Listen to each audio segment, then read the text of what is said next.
They are called floating cities, floating airbases, symbols of absolute naval power.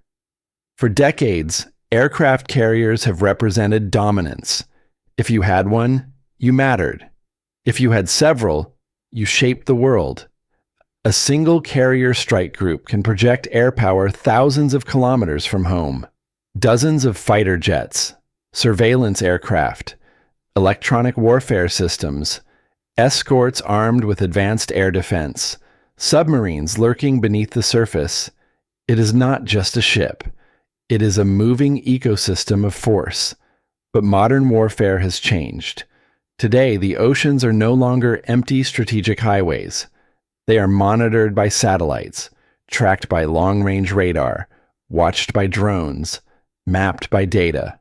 And perhaps most importantly, they are covered by increasingly sophisticated anti-ship missiles. Some of these missiles can travel hundreds, even thousands of kilometers. Some fly low and fast. Some maneuver unpredictably. Some are designed specifically to hunt large surface vessels. So here is the uncomfortable question. If aircraft carriers are so dominant, why don't they sail directly into heavily defended zones anymore? Modern carriers rarely operate close to hostile coastlines defended by layered missile systems. Instead, they project power from distance. Fighter jets extend their reach. Cruise missiles extend it further. Support aircraft push the boundary outward. In other words, the carrier stays back. Does that mean it is weak? Not necessarily, but it does mean something important. Dominance in modern warfare does not mean invulnerability. No surface ship, no matter how advanced, is untouchable. Not in an era of precision targeting, satellite reconnaissance, and long-range strike systems. So the role of the aircraft carrier has evolved. It is not designed to charge into missile envelopes. It is designed to influence events without entering them recklessly. It is a political instrument as much as a military one. When a carrier strike group appears near a region, it sends a message. It signals commitment, deterrence, capability. It shapes decisions before a shot is fired, and that may be its greatest strength. Because power in modern warfare is often about shaping the environment, not surviving a direct duel. Still, critics argue that the cost is too high. Modern aircraft carriers can cost billions of dollars to build. Their air wings add billions more. Their escorts, logistics, maintenance, even more. All of that concentrated in a limited number of hulls. That concentration creates risk. In past conflicts, large ships were sunk. Battleships once symbolized supremacy. Then aircraft proved otherwise. History reminds us that dominance is temporary.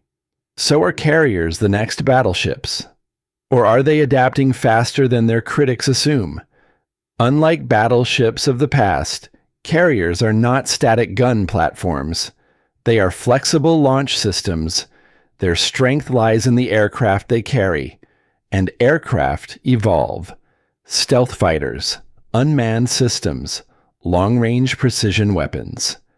A carrier does not need to be close if its aircraft can operate from safer distances, and carriers do not operate alone.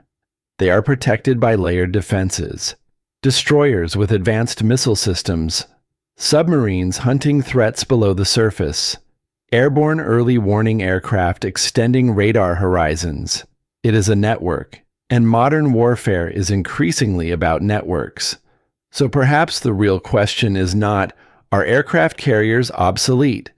Maybe the better question is, in a world of long-range missiles and constant surveillance, what does naval dominance look like? Is it about being untouchable? Or is it about being relevant, adaptable, and strategically useful? Aircraft carriers may no longer represent invincible sea power, but they still represent choice. The choice to project force, the choice to deter, the choice to influence events far from home. They operate from distance, yes, But distance does not equal weakness. It may simply reflect a new reality. In modern warfare, survival and influence matter more than spectacle. And perhaps the era of dramatic naval showdowns is giving way to something quieter.